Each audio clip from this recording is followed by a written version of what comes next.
Hello friends, मैं story teller लेकर हाजिर हूँ आप सभी के लिए एक नई कहानी तेरा मेरा साथ रहे।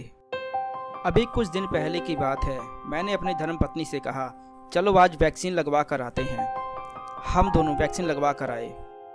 मैं हमेशा अपनी धर्मपत्नी को कुछ ऊट पटांग बातें बोल देता हूँ और फिर चुपचाप खड़े होकर उसके उत्तर का इंतजार करता हूँ। वह हमेशा कुछ ऐसा उत्तर देती है जिसे सुनकर मुझे हंसी आ जाती है। सो हमारा साथ इसी तरह से हंसी खुशी से चलता रहता है। कुछ दिन पहले हमने अखबार में पढ़ा था कि एक औरत ने वैक्सीन लगवाई तो वह चुंबक बन गई और उसके हाथों में चम्मच चिपकने लगे थे। मैंने भी वैक्सीन लगवाने के बाद चम्मच चिपका कर देखा। मेरे तो चम्मच चिपका नहीं। मैंने सोचा धर्मपत्नी के साथ मजाक किया जाए, उसको दिखाता हूँ कि मेरे चम्मच चिपक रहे हैं। मैं उसके पास जाकर बोला, अरे देखो मेरे चम्मच चिपक गया है।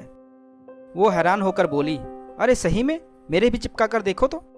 वह रोटी बना रही थी। रोटी बनाने के कारण थोड़ा पसीना था हाथ में उसके। मैंने उस पसीने से चमचा चिपका दिया। वह और ज़्यादा खुशी से बोली, अरे सही में ये तो चिपक गया। मैं बस चुपचाप उसका रिएक्शन देखता रहा। मुझे उसमें ही खुशी मिलती है। उसको देख कर लग रहा था कि वह बहुत खुश है क्योंकि अब वह चुंबक बन गई है।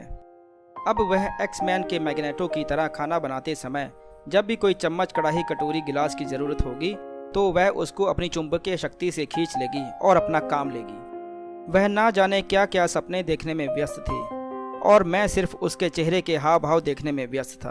तभी अचानक उसका सपना टूटा और वह मुझसे बोली, आपने कहा कि मेरे चम्मच चिपक रहे हैं, लेकिन आप गलत बोल रहे हैं। मैंने सोचा कि शायद उसे पता चल गया है कि मैं उसके साथ मजाक कर रहा हूँ, परंतु मैं अभी अपना राज खोलना नहीं चाहता था। सो थोड़ा आश्चर्य से बोला, मतलब कैसे? तो वह झट से बोली, मैं समझ गई कि आप झूठ बोल रहे हो क्योंकि आपने चम्मच इस हाथ में चिपकाया था परंतु वैक्सीन तो इस हाथ में लगी थी। यह सुनकर मेरी हंसी छूट गई और काफ़ी देर तक मैं उसी तरह हंसता रहा।